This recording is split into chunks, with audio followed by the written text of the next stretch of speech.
Bismillahirrahmanirrahim. Dear students, Assalamu alaikum. Hoping all of you are fine. All of you are safe and sound. Beta, may Allah bless you in all the ways of life. Well, let us talk about our today's lecture.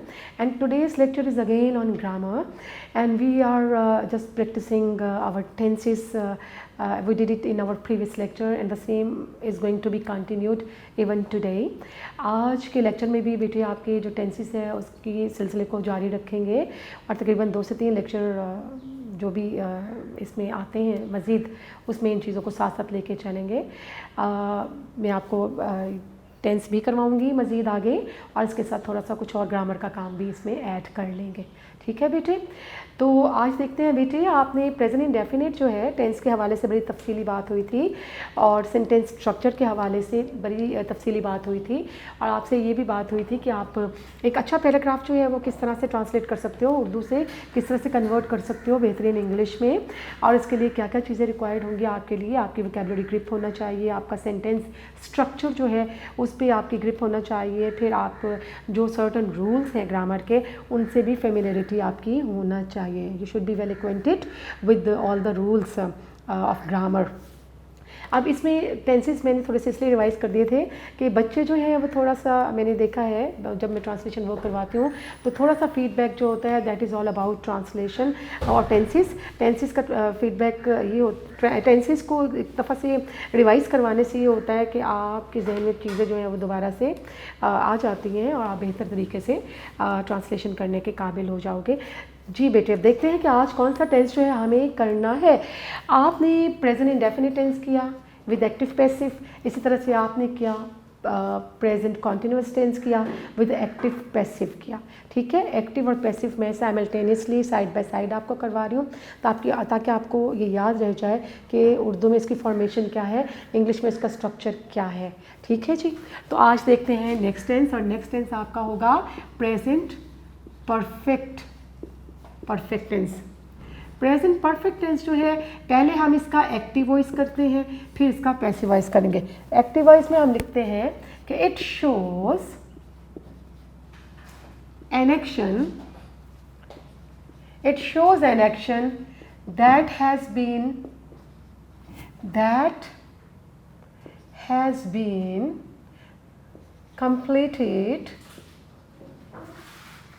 completed recently। अच्छा जी, Urdu sentences के आखिर में बेटे आप देखते हो जो perfect tense है उसके उर्दू में चुका है, चुकी है, चुके हैं, नॉर्मली हम ये पढ़ते हैं और दिया है, लिया है, चुका है, इस तरह के वर्ड्स आते हैं। इंग्लिश में आप क्या देखते हो कि it shows an action that has been completed recently, कोई काम जो कि रिसेंटली हो चुका है। इसका स्ट्रक्चर एक्टिव वॉइस में हम देखते हैं कि क्या बनेगा।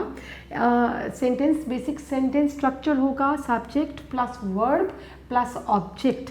तो बेटे इसमें हम लोग देखते हैं कि आपने सिंपल सेंटेंस में करना है। अगर आपका सिंपल सेंटेंस है, एफर्मेटिव सेंटेंस है, तो उसमें आप सब्जेक्ट कर रहे हो, हैज़ और हैव इस्तेमाल कर रहे हो।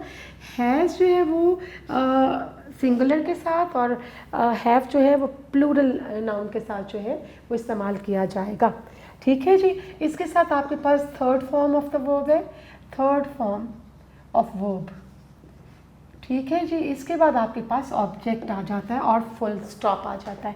फिर नेक्स्ट हम जब नेगेटिव की तरफ आते हैं तो नेगेटिव में आपके पास सब्जेक्ट है, फिर हैज़ और हैव और इसके बाद बीन है, फिर आप इसके बाद थर्ड फॉर्म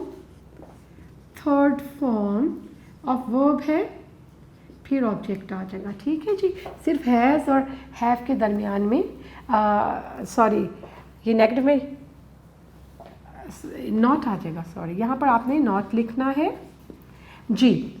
आपके पास नेगेटिव में है subject has have plus not plus third form of verb plus object. इस तरह से जब आप इंट्रोगेटिव की तरफ आते हो तो इंट्रोगेटिव में क्या आएगा, ये हैज़ और हैव जो है हेल्पिंग वर्ब स्टार्ट में आ जाएगा, फिर सब्जेक्ट आ जाएगा, इसके बाद थर्ड फॉर्म ऑफ वर्ब है और फिर आ जाएगा ऑब्जेक्ट और क्वेश्चन मार्क। फिर डबल क्वेश्चन स्टेटमेंट आपके पास आएगी तो ऑटोमेटिकली यहाँ WH फैमिली वर्ड आ जाएगा। WH फैमिली वर्ड आपको दोबारा रिपीट कर दूं, ये जो उर्दू में आप कहते हैं ना क्या, क्यों, कैसे, कहाँ, इंग्लिश में where, when, who, whom, how, ये WH फैमिली वर्ड्स हैं। तो ये आप स्टार्ट में लिखते हो, इसके बाद ये हेल्पिंग वर्ब हैज़, हैव आ जाएगा, सब्जेक्ट आ जाएगा, थर्ड फॉर्म ऑफ वर्ब आ जाएगी और ऑब्जेक्ट आ जाएगा और क्वेश्चन मार्क। ये पूरी स्टेटमेंट जो है इंट्रोगेटिव की आप एज इट इज़ उठा के यहाँ डालेंगे, लेकिन इसमें चूँकि आपके पास डबल क्वेश्चन वर्ड्स हैं तो आपने डबल क्वेश्चन वर्ड जो है वो वर्ड स्टार्ट में यहाँ पर रखना है। ठीक है जी, ये आपके पास आ गया present perfect tense. It shows an action that has been completed recently और subject plus has, have plus third form of the verb plus object. और नेगेटिव बनाते वक्त क्या करना है, शी, सब्जेक्ट, हैज़, हैव और इसके फौरन बाद नॉट और third form of the verb और ऑब्जेक्ट। और इंट्रोगेटिव में हैज़, हैव आ गया स्टार्ट में, subject, third form of the verb plus object और क्वेश्चन मार्क। और इसी तरह से WH फैमिली वर्ड जो है अगर आता है आपके पास डबल क्वेश्चन वर्ड स्टेटमेंट है तो WH फैमिली वर्ड जो है वो स्टार्ट में आ जाएगा और बाकी रिमेनिंग सेंटेंस आप लिख देंगे। जी बेटे, अब इसके ना थोड़े से हम लोग सेंटेंस कर लेते हैं।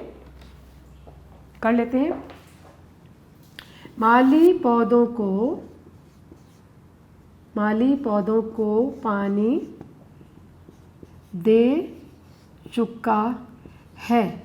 माली पौधों को पानी दे चुका है तो हम क्या करेंगे, द गार्डनर, सब्जेक्ट इसमें कौन है, द गार्डनर। द गार्डनर और सिंगुलर नाउन है तो हैज़ और थर्ड फॉर्म हैज़, हैव के साथ आ जाएंगे watered the plants. The gardener has watered the plants. और अगर इसी का नेगेटिव बनाते हैं तो gardener, the gardener has not watered the plants और interrogative has the gardener watered the plants. और डबल क्वेश्चन वर्ड के साथ statement, why has the gardener watered the plants. ठीक हो गया बेटे। इसके साथ एक और जुमला लिख लेते हैं कि वो इम्तिहान पास कर चुकी है। मैं यहाँ आपको लिख देती हूँ, वो इम्तिहान पास कर चुकी है तो क्या आ जाएगा, she has passed the exams. She has passed the exams. तो सब्जेक्ट हैज़, हैव, चूँकि ये सिंगुलर नाउन है आपके पास तो आप सब्जेक्ट है तो शी के साथ हैज़, शी हैज़। अगर यहाँ दे लिखा होता आपका प्रोनाउन तो फिर आपने लिखना था दे हैव। तो she has pass the exams. फिर है वो इम्तिहान पास नहीं कर चुकी है तो she has not passed the exams. क्या वो इम्तिहान पास कर चुकी है, has she passed the exams. वो इम्तिहान कहाँ पास कर चुकी है, where has she passed the exams. ठीक है बेटे, ये आपका टेंस हो गया कौन सा वाला, ये आपका टेंस है प्रेजेंट परफेक्ट टेंस और उसका एक्टिव वॉइस क्या, और एक्टिव वॉइस में आपके पास सब्जेक्ट था, हैज़, हैव था और थर्ड फॉर्म थी और ऑब्जेक्ट आ गया था। अब इसी का हम पैसिव वॉइस लेके चलते हैं। पैसिव वॉइस में आपने क्या करना है जी बेटा, इसी के पैसिव वॉइस के अंदर आपको जी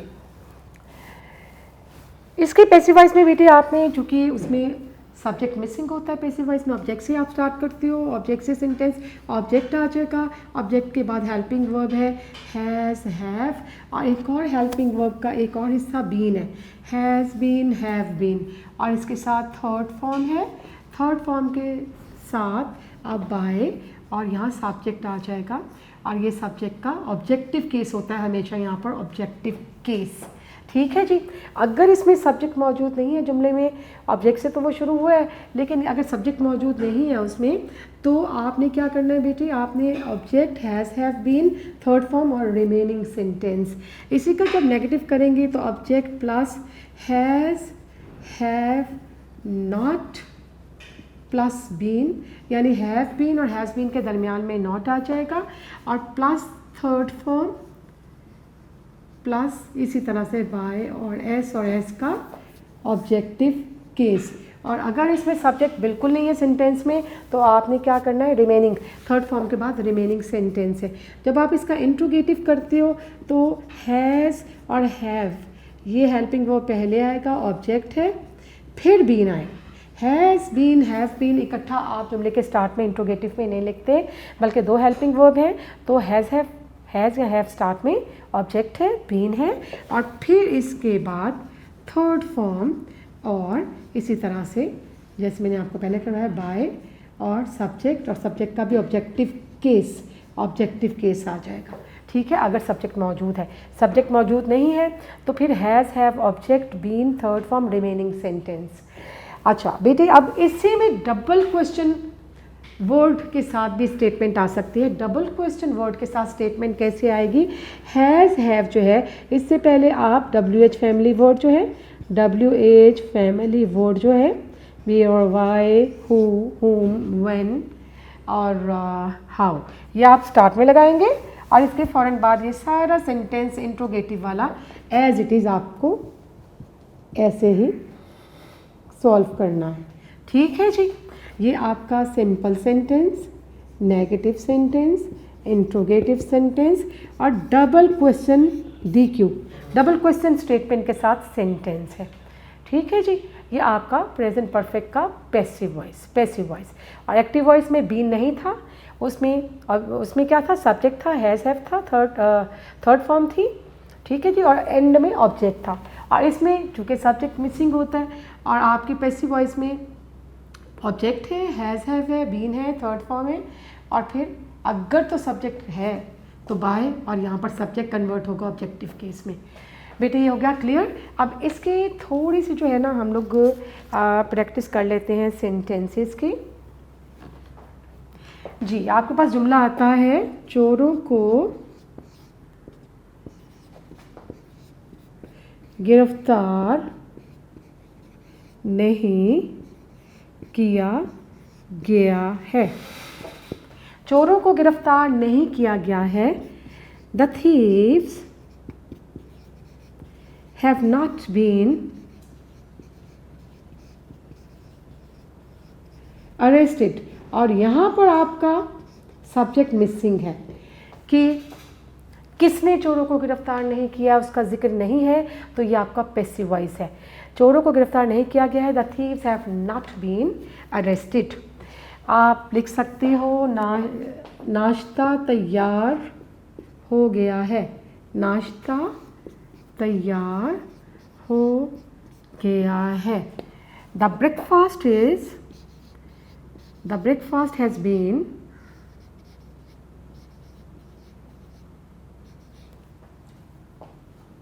आप लिख लें नाश्ता तैयार किया जा चुका है। नाश्ता तैयार किया जा चुका है। द ब्रेकफास्ट हैज़ बीन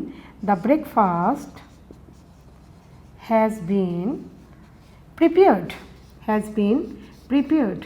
और किसने नाश्ता तैयार किया है, उस सब्जेक्ट का इसमें जिक्र नहीं है, तो ये आपका पैसिव वॉइस हुआ। The breakfast has been prepared. इसी तरह से बेटे आपके पास जुमला आता है कि मेरे कपड़े चोरी हो गए हैं। तो इसमें चोरी करने वाले का जिक्र नहीं है कि किसने मेरे कपड़े चोरी किए हैं, सब्जेक्ट मिसिंग है, तो ये आपका पैसिव वॉइस है। आपने इसको कैसे सॉल्व करना है? मेरे कपड़े चोरी हो गए हैं, तो बेटे सब्जेक्ट मिसिंग है, तो my clothes have been stolen. ठीक है जी, इसमें थर्ड फॉर्म भी आई, हैव बीन भी आया, चूँकि यहाँ पर प्लूरल नाउन था, तो my clothes have been stolen. बेटे ये आपका टेंस हो गया प्रेजेंट परफेक्ट टेंस, और इसका हमने एक्टिव वॉइस किया, इसका हमने पैसिव वॉइस किया। और अगले टेंस की तरफ आते हैं। अगला टेंस आपका जो है प्रेजेंट के आपने टेंस किए अभी तक, इंडेफिनिट किया, कॉन्टिन्यूअस किया, परफेक्ट टेंस किया और परफेक्ट कॉन्टिन्यूस टेंस करते हैं। मैं इस बोर्ड को अरेज करती हूँ।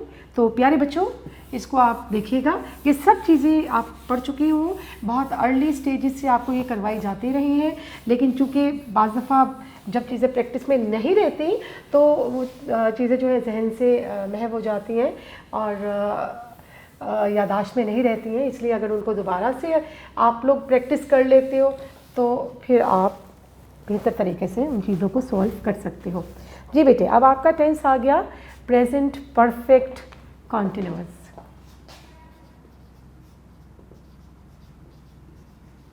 और इस टेंस का भी हम लोग कर लेते हैं पहले एक्टिव वॉइस। और मज़े की बात है कि प्रेजेंट परफेक्ट कॉन्टिन्यूस टेंस जो है बेटे, इसका पैसिव वॉइस नहीं होता, ये सिर्फ एक्टिव वॉइस ही होता है। तो ये मैं आपको करवाती हूँ। जी बेटे, आपका नेक्स्ट टेंस आपसे बात हुई, प्रेजेंट परफेक्ट कॉन्टिन्यूस टेंस करेंगे हम लोग और इसका एक्टिव वॉइस है। मैंने अभी बताया आपको इस टेंस का पैसिव वॉइस नहीं है। और इसको कैसे करना है? It is use for an action that started in the past and continued. कोई ऐसे एक्शन जो कि पास्ट में स्टार्ट हुआ और कंटिन्यूड है और कंटिन्यूड रहा, या फिर इस कंटिन्यूइंग नाउ, या अभी भी वो जारी है। ठीक है जी। आप अक्सर उर्दू जुमलों में देखते हैं कि ऐसे जो सेंटेंसेस होते हैं उनके आखिर में ता रहा है, ती रही है, ते रहे हैं, और इसका पैसिव वॉइस नहीं है, सिर्फ एक्टिव वॉइस है। और इस टेंस में चूँकि परफेक्ट भी है और कॉन्टिन्यूस भी है, तो बेटा इस टेंस के अंदर आपको वक्त का इस्तेमाल जो है वो भी नज़र आएगा। एक टाइम पीरियड जो है वो भी दिया गया है, टाइम ड्यूरेशन भी दी गई है। लेकिन टाइम ड्यूरेशन के लिए सिंस और फोर जो है वो इस्तेमाल किए जाते हैं टाइम को इंडिकेट करने के लिए। सिंस जो होता है वो डेफिनेट टाइम के लिए, और फोर जो होता है इनडेफिनेट टाइम के लिए। डेफिनेट टाइम वो है जिसकी स्पेसिफिकेशन है, जिसको स्पेसिफाई किया गया। इनडेफिनेट टाइम वो है जिसे स्पेसिफाई नहीं किया। टाइम ड्यूरेशन तो बयान की गई है लेकिन उसकी स्पेसिफिकेशन एज सच नहीं है। तो हम देख लेते हैं कि इसका जो फॉर्मूला है वो क्या होगा। इसमें बेटी आपने क्या करना है, इसमें आपने सब्जेक्ट, फिर हैज़ या हैव, सिंगुलर के साथ हैज़ और प्लूरल के साथ हैव, और plus been, plus first form of verb, plus ing, plus object, plus since और फोर। सिंस और फोर का इस्तेमाल किया जाएगा। ठीक है, we are having subject plus has have, then there is been, we use first form of the verb here and ing plus object and SF stand for since and for. जब इसका आप देखें बेटे, इस सेंटेंस में आपके पास time जो है, टाइम पीरियड जो है वो इंडिकेट किया जा रहा है किसी काम की कंटिन्यूटी के हवाले से, उस टाइम पीरियड को भी इंडिकेट किया गया है। The time is in with specification and time is also indefinite। ठीक है, we are not having any specified time। तो उसकी टेबल हम बाद में देखते हैं। इसका नेगेटिव कैसे होगा? Subject plus has plus have plus not plus been, फिर first form of verb plus ing plus object and in the end SF S/F, यानी क्या होगा? सिंस और फोर। बेटे ये आपका सिंपल सेंटेंस, आपका नेगेटिव सेंटेंस, आपका इंट्रोगेटिव सेंटेंस देखते हैं। इसमें ऑटोमेटिकली हैज़ हैव जो है वो, इसमें दो हेल्पिंग वर्ब है ना, हैज़ बीन, हैव बीन। तो आप हैज़ हैव बाहर निकालेंगे क्वेश्चन स्टेटमेंट बनाने के लिए। सब्जेक्ट आएगा, फिर बीन आएगा, और इसके बाद again first form of verb plus ing plus object और प्लस सिंस और फोर का इस्तेमाल होगा। ठीक है बेटे, इसी तरह से जब डबल क्वेश्चन स्टेटमेंट आप बनाते हो, डबल क्वेश्चन स्टेटमेंट होगी तो ऑटोमेटिकली आप यहाँ पर क्या है, WH फैमिली वर्ड आ जाएगा, WH फैमिली वर्ड आ जाएगा स्टार्ट में, यानी कि डबल क्वेश्चन वर्ड्स आ जाएंगे। एक तो WH फैमिली वर्ड आएगा और एक हैज़ हैव। इसके बाद सारी इंट्रोगेटिव वाली स्टेटमेंट एज इट इज़ जो है आपने उसको लेकर चलना है, और क्वेश्चन मार्क एंड में लास्ट में इंसर्ट करना है, क्योंकि उसके बगैर जो है आपका जुमला जो है वो क्वेश्चन स्टेटमेंट को इंडिकेट नहीं करेगा, आपके वो नंबर कटने के चांसेस हैं। बेटे आपने आपसे ये कहना चाहूँगी कि सिंस और फोर का टेबल जो है वो थोड़ा सा आपने याद कर लेना है, जहन नशीन कर लेना है कि किस टाइम पीरियड के लिए फोर इस्तेमाल होता है, किस टाइम पीरियड के लिए सिंस इस्तेमाल होता है। मैंने आपको बताया था कि जो इंडेफिनिट टाइम है, टाइम दोनों में इंडिकेट किया जा रहा है, हर जुमले में इंडिकेट किया जा रहा है परफेक्ट कॉन्टिन्यूस में, लेकिन जो डेफिनिट टाइम है, जो स्पेसिफाइड टाइम है वो सिंस है, और जो इनडेफिनिट टाइम है वो फोर है। जैसे हम मिनट्स के लिए इस्तेमाल करते हैं four 10 minutes, for 6 minutes, for 8 minutes, for 9 minutes, four इस्तेमाल करेंगे। लेकिन अगर स्पेसिफिक टाइम दिया हुआ है 8 o'clock है, 9 o'clock है, 11 o'clock है, 12 o'clock है, तो वो सिंस के साथ वो एक स्पेसिफाई कर दिया गया टाइम 8 o'clock। इसी तरह से अगर हम आवर्स की बात करते हैं, घंटों की बात करते हैं, तो 8 hours, 4 hours, 3 hours, 6 hours, ये डेफिनेट टाइम नहीं है। कौन से घंटे हैं ये कुछ पता नहीं चल रहा, एग्जैक्ट टाइम एलोकेट नहीं किया गया, इसके साथ फोर इस्तेमाल होगा। और अगर हम कहते हैं जो डे पार्ट्स हैं, दिन के हिस्से जो हैं, मॉर्निंग है, इवनिंग है, येस्टरडे है, इनके साथ चूँकि ये स्पेसिफिकेशन है पर्टिकुलर टाइम पीरियड की, तो ये इसके साथ हम सिंस इस्तेमाल करेंगे। फिर हम अगर डेज़ की बात करते हैं, डेज़ 5 days हो सकते हैं, 6 days होते हैं, 7 days हो सकते हैं, 10 days हो सकते हैं, 20 days हो सकते हैं। लेकिन अगर हम स्पेसिफाई कर देते हैं Monday, Tuesday, Wednesday, Sunday etcetera, तो वो एक स्पेसिफाइड टाइम हो जाएगा, उसके लिए सिंस इस्तेमाल होगा। इसी तरह से अगर हम मंथ्स के लिए इस्तेमाल करते हैं, मंथ्स कितने कोई भी हो सकते हैं, 6 months, 7 months, 12 months, 2 months। लेकिन अगर हम स्पेसिफाई कर देते हैं कि मार्च है, फरवरी है, अक्टूबर है, दिसंबर है, तो स्पेसिफिकेशन के साथ सिंस मार्च, सिंस अगस्त, सिंस अक्टूबर एट्सेट्रा। इसी तरह ईयर्स की बात की जाए तो वो कोई ईयर्स भी हो सकते हैं, 3 years, 8 years, 20 years, 50 years। अगर हम स्पेसिफाई ईयर कर देते हैं सिंस 1982, सिंस 1999, सिंस 2012, तो वो स्पेसिफिकेशन के लिए सिंस। इस तरह याद रखना है हाउ लॉन्ग जो इंडिकेट करता है टाइम पीरियड को, हाउ लॉन्ग वो अपने साथ लेगा टाइम इंडिकेट करने के लिए फोर। और जब हम व्हेन के साथ करते हैं टाइम पीरियड, उसमें स्पेसिफाइड नहीं है, लेकिन व्हेन जो है वर्ड, ये व्हेन वर्ड जो है अपने साथ हमेशा सिंस लेगा, सिंस व्हेन। और for how long, for when नहीं लिखा जाता, सिंस हाउ लॉन्ग नहीं लिखा जाता। For how long is the correct word is the correct usage here, and since when is the correct usage here। ठीक है बेटे, ये आपके पास आ गया प्रेजेंट परफेक्ट कॉन्टिन्यूअस टेंस। बेटे इस टेंस के थोड़े से जो है ना हम एग्जांपल्स जो हैं वो कर लेते हैं। वो 10 साल से इस शहर में रह रहा है, वो 10 साल से इस शहर में रह रहा है, तो क्या आएगा, he has been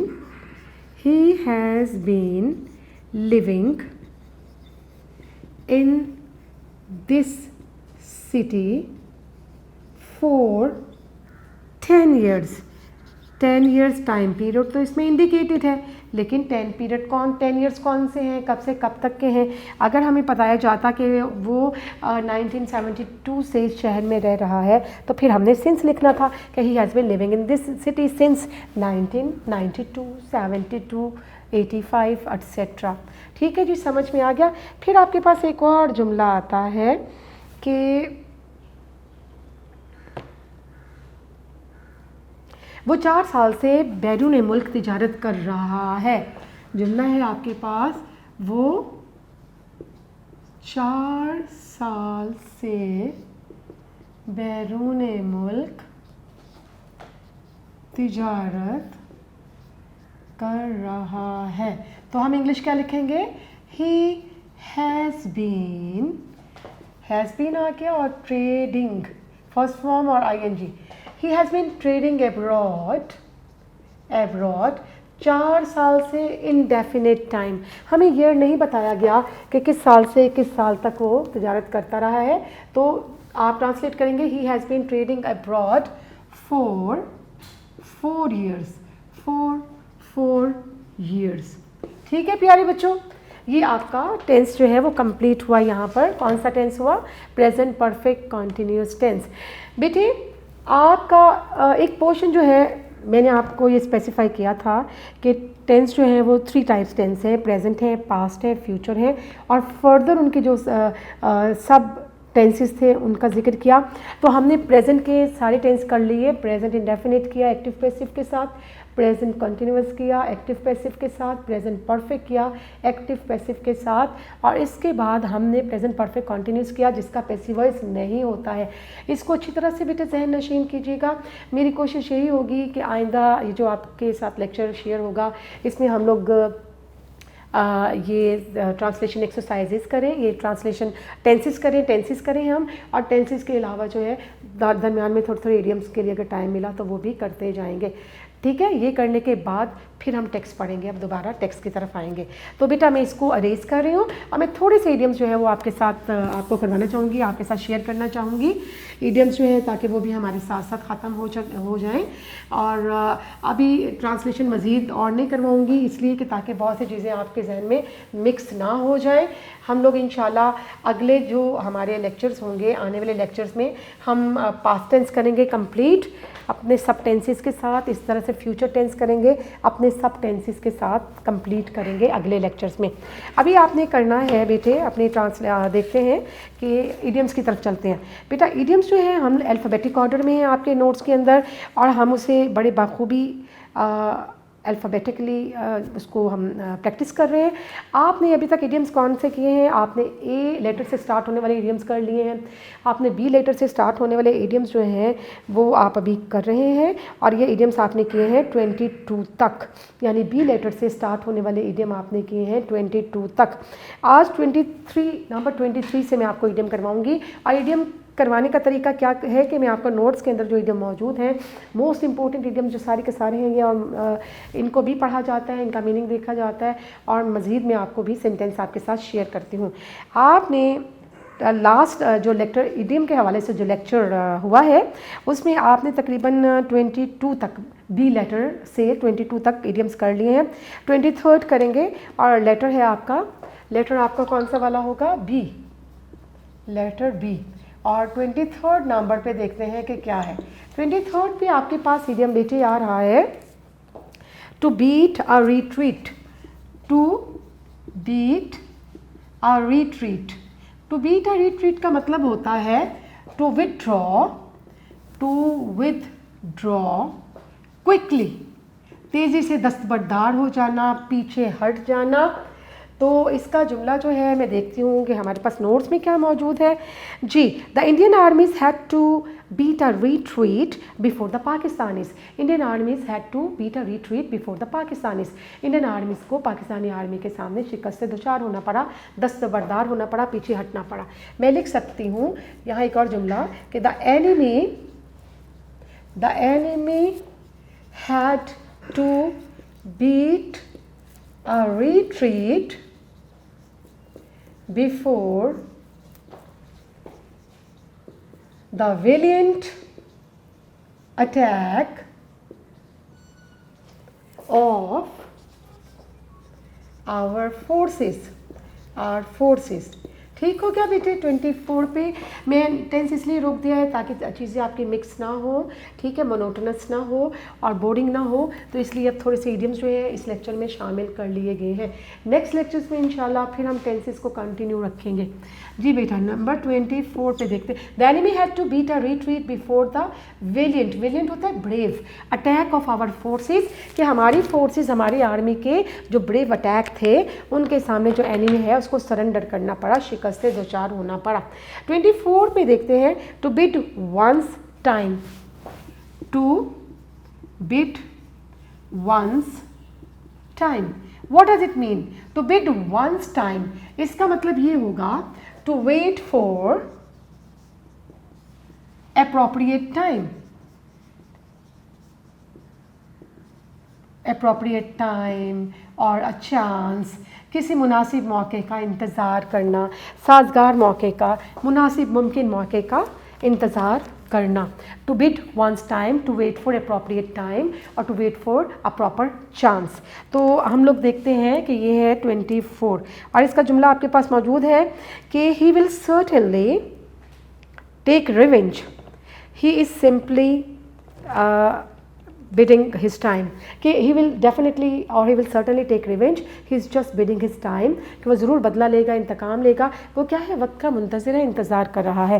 तो एक और जुमला मैं आपको बना देती हूँ, the cat sat before the mouse hole, before the mouse hole to bid its time, to bid its time. The cat sat before the mouse hole to bide its time, यानी बिल्ली जो है वो माउस होल के सामने, चूहे के bill के सामने बैठ गई और साजगार मौके का, अपने मौके का चांस का इंतज़ार करने लगी। जी बेटा, नंबर 25 पे हम देखते हैं कि हमारे पास इडियम है by hook or by crook. Very important idiom, by hook or by crook. इसका मतलब क्या है? इट मीन्स बाय फेयर और अनफेयर मीन्स, यानी हर जायज़ और नाजायज़ तरीके से, थ्रू या बाय फेयर और अनफेयर मीन्स। जी बेटे, नंबर 25 पे मेरे पास जुमला है, you must obtain the information I want, you must obtain the information I want by hook or by crook, कि जो इन्फॉर्मेशन मुझे चाहिए तुम्हें हर जायज़ और नाजायज़ तरीके से मुझ तक पहुंचाना है।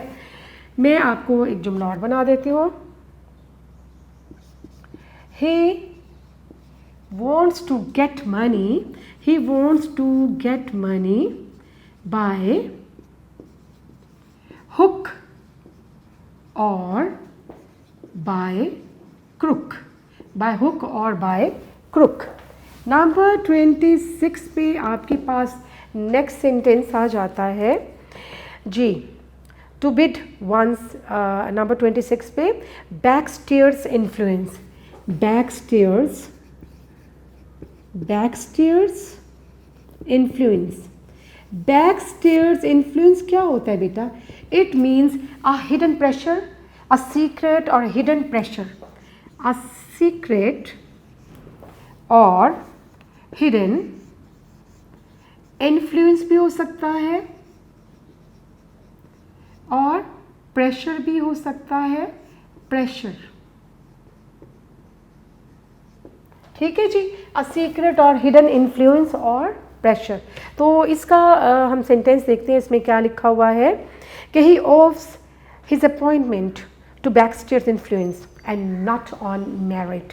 he owes his appointment to backstairs influence and not to merit, कि इसकी जो अपॉइंटमेंट है वो एक किसी असर रसूख के सबब हुई है, किसी पोशीदा दबाव के सबब जो है वो उसको मिली है, मेरिट पर नहीं है। तो उसकी जॉब जो है, उसकी जो अपॉइंटमेंट है वो मेरिट पे नहीं है बल्कि किसी पोशीदा असर का नतीजा है। तो हम इसका जुमला बनाते हैं, ही did not deserve this job, he did not deserve this job, it was only a backstairs influence, a backstairs influence, कि वो इस जॉब का मुस्तहिक नहीं है, सिर्फ क्या है कि किसी असर रसूख की वजह से, किसी पोशीदा दबाव की वजह से उसको ये मिली है, इसको मिली थी। ठीक है, he did not deserve this job, it was only a backstairs influence। जी बेटे, आपने सेंटेंसेस कर लिए 26 तक और अब बी लेटर के ये सेंटेंस किए जा रहे हैं। अब 27 पे आते हैं। 27 पे देखते हैं नेक्स्ट जो आपके पास इडियम्स कौन कौन से मौजूद हैं। जी बेटे,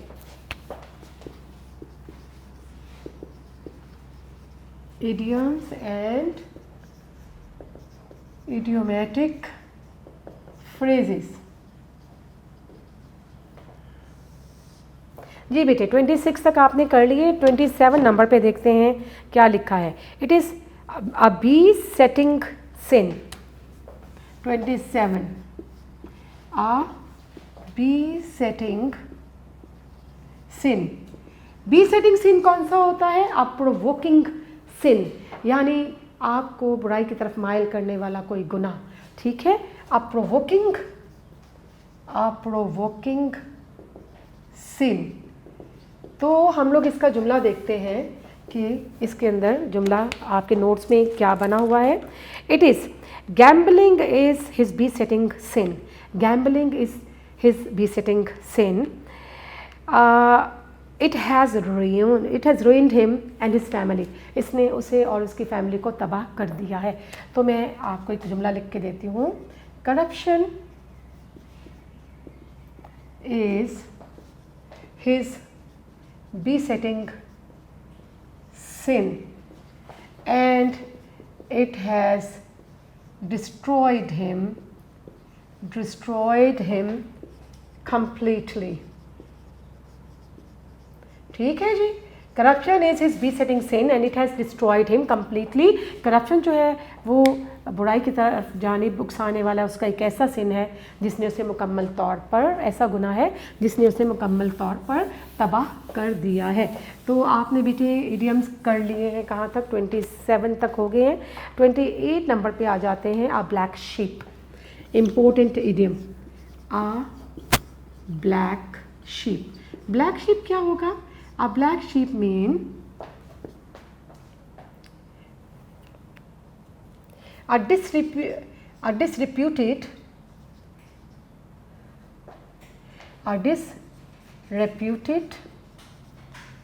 person in a family, a disreputed person in a family or in a group के जिसे काली भेड़ कहा जाता है। एक डिसरिप्यूटेड और एक कहा जा सकता है कलंकटी का, जिसे कहते हैं कलंकटी का अपनी फैमिली के लिए, किसी गिरोह के लिए, अ ब्लैक शीप। हमारे पास बेटे इसके अंदर जुमला मौजूद है कि their family has, every family has its own black sheep and on exception is hard to find, an exception is hard to find। यानी every family has its own black sheep and an exception is to find, and exception is hard to find। कि हर family में कोई ना कोई इस तरह कलंकटी का, कोई ना कोई बदनुमा दाग होता है, कोई शख्स, और उसको फाइंड आउट करना जो है it is not that easy. तो हम कह सकते हैं कि mister Jamil is a black sheep in the family, do not ever trust him। कि मिस्टर जमील जो है वो अपनी फैमिली में एक नहायत बदनुमान शख्स हैं, बदनामी ज़माना शख्स हैं। तो do not ever trust him, कि उनके ऊपर कभी एतबार ना किया जाए। जी बेटे आपके 28 तक हो गए, हम 30 तक करेंगे और क्योंकि हमारा टाइम जो है वो तेज़ी से ख़ात्मे की जानिब है। अब देखते हैं 29 पे। 29 के ऊपर आ जाता है यहाँ पर next blue blood. Blue blood का मतलब होगा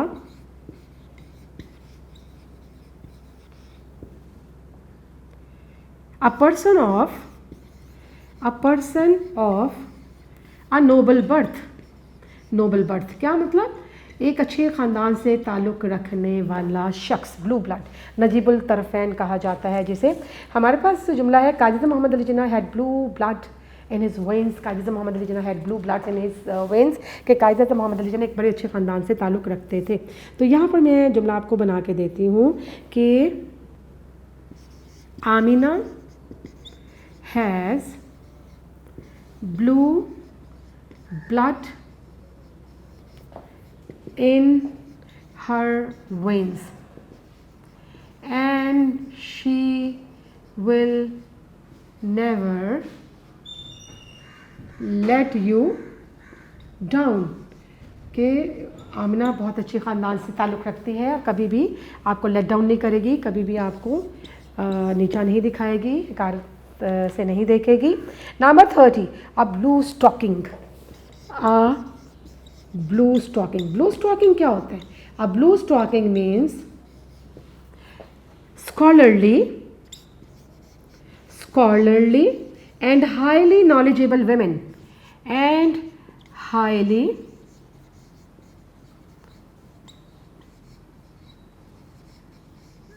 नॉलेजेबल वेमेन, यानी एक अदबी खातून को कहा जाता है। तो हमारे पास जुमला जो है वो आपका नंबर 30 पे मौजूद है। A blue stocking merely makes a good housewife. जो अदबी खातून होती है बामुश्किल ही अच्छी हाउस वाइफ बन पाती है। मैं आपको जुमला इसका बना के देती हूँ और इसका जुमला जो है हम टॉप पे लिख लेते हैं क्योंकि नीचे स्पेस जो है वो कम होती चली जा रही है। तो बेटे आपने इसका जुमला एक और जो है वो बना सकते हैं, वो ये है कि she got her degree from Cambridge. She got her degree from Cambridge. Since then